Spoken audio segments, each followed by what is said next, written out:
वहीं मध्य प्रदेश में बाघों में आपसी संघर्ष के मामले बढ़ते जा रहे हैं। सतपुड़ा टाइगर रिजर्व में 2 बाघों की मौत से फिर से इसके संकेत मिले हैं। सवाल यह है कि क्या यह आपसी वर्चस्व की लड़ाई है या फिर रहने के लिए ही जगह कम पड़ रही है।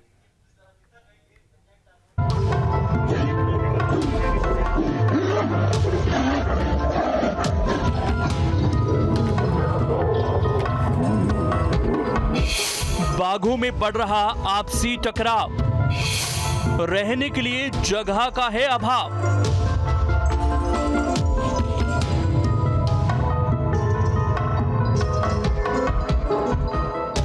वैसे तो इस सवाल का जिक्र पहले भी होता रहा, लेकिन सतपुड़ा में 2 बाघों की मौत से ये फिर से सुलग रहा है।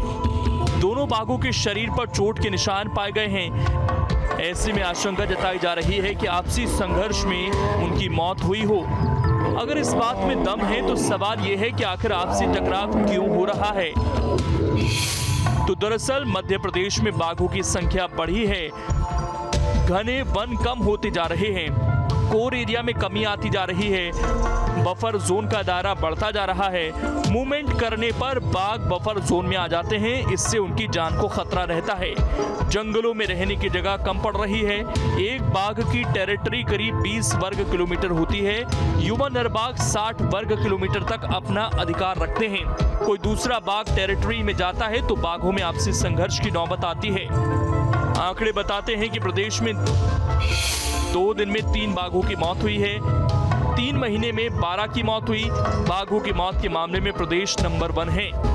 देखिए, यदि आप बाघों के संरक्षण की बात करेंगे, जो स्टेटस मध्य प्रदेश राज्य के पास था बाघों का राज्य का, वो धीरे धीरे मुझे लगता है कि क्षीण होने जा रहा है। सबसे बड़ी समस्या ये है कि वन संरक्षण पे कोई भी काम नहीं किया जा रहा है, और जितना वन संरक्षण की आवश्यकता है या जितने फॉरेस्ट बेल्ट की आवश्यकता है, फॉरेस्ट रिजर्व की आवश्यकता है, उतनी रिजर्व नहीं है। अब जैसे जैसे संख्या बढ़ रही है, प्रजनन बढ़ रहा है बाघों का, उनमें जो आपसी फाइट होता है बाघ के एग्जिस्टेंस के लिए, वो बढ़ रहा है। और उसी कारण से मुझे लग रहा है कि बाघों की आपस में इस प्रकार से संघर्ष में हत्या हो रही है, मृत्यु हो रही है। अब सरकार यदि संज्ञान लेगी और उस क्षेत्रफल को बढ़ाएगी तो उनके लिए क्षेत्रफल बढ़ जाएगा, अलग अलग हैबिटेट में वो लोग जीवित रह पाएंगे।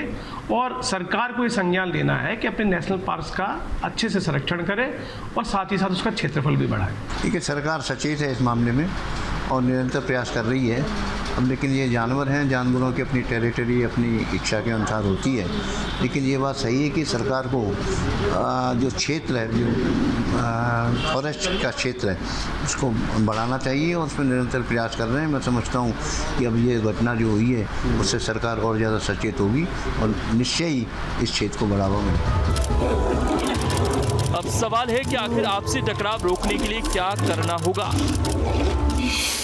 तो जंगलों में अवैध कटाई रोकनी होगी, इंसानों की आवाजाही कम करनी होगी, टाइगर रिजर्व की संख्या बढ़ानी होगी, कुछ टाइगर रिजर्व को मिलाकर कॉरिडोर बनाना होगा। इससे बाघों को मूवमेंट के लिए जगह मिलेगी, इससे वो दूसरे की टेरिटरी में भी नहीं जाएंगे और उन्हें पर्याप्त जगह भी मिलेगी। मेन अगर देखा जाए कि जो अभी रिसेंट में जिन टाइगरों की डेथ हुई है, वो दोनों के दोनों जुवेनाइल्स थे, मतलब उनकी एज ज़्यादा नहीं थी जो है। और कैट फैमिली का जो जनरल फिनोमेना है, जनरल टेंडेंसी है, उसमें मेल जो है छोटे बच्चों को किल कर देता है जो है। इसलिए जंगल में जब भी मैटिंग होती है कैप्टिव में जो है, तो फीमेल उन बच्चों को लेके बहुत दूर चली जाती है। उन बच्चों की केयर टेकिंग का काम, परवरिश का काम वो फीमेल ही करती है। लेकिन इस बीच में अगर कोई दूसरा मेल आ गया होगा वहाँ पे उस टेरिटरी में जो है, तो ये चांस बन सकता है कि उस मेल के दौरान बच्चों को घायल कर दिया और इस कारण से उनकी डेथ हुई होगी। अब रोकने के लिए तो जो है मेन जो अपने नेशनल पार्क जो अभ्यारण्य हैं जितने भी बने हुए हैं, उनमें ह्यूमन कॉन्फ्लिक्ट बहुत ज़्यादा है। उसके आसपास जो सेटलमेंट्स हैं या गांव जो बसे हुए हैं, उनको थोड़ा विस्थापन की आवश्यकता है कि उनको विस्थापित करके उनकी जगह अपन बढ़ा दें। जब जंगल बढ़ जाएंगे, जगह बढ़ जाएगी, तो जानवर को प्रॉपर स्पेस मिलेगा और इस तरह की घटनाओं की पुनरावृत्ति नहीं होगी। अच्छी बात यह है कि प्रदेश में बाघों की संख्या लगातार बढ़ रही है। 2009 में 300 बाघ थे, 2010 में 257, 2014 में 308, 2018 में बाघों की संख्या 526 थी और ताजा गणना में बाघों की संख्या 700 से ज्यादा हो सकती है। ट्रेंड ये बताते हैं कि मध्य प्रदेश के जंगल बाघों को भाते हैं, यहाँ उन्हें अनुकूल माहौल मिलता है। इसी वजह से बाघों की संख्या अब कम होने के बजाय बढ़ती जा रही है। लेकिन कुछ चुनौतियां भी हैं जिस पर वन विभाग और सरकार को तेजी से काम करने की जरूरत है। सामान्य तौर पर जानवरों में झगड़े तब होते हैं जब एक दूसरे के इलाके में घुस जाए, और मध्य प्रदेश में टाइगरों में आपस में झगड़े इसलिए हो रहे हैं क्योंकि उनके रहने के लिए आधी जगह भी नहीं बची है।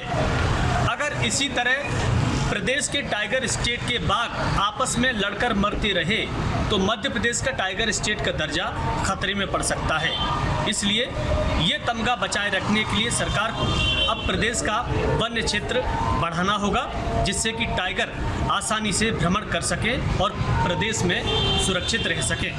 Vinod Sharma, news state.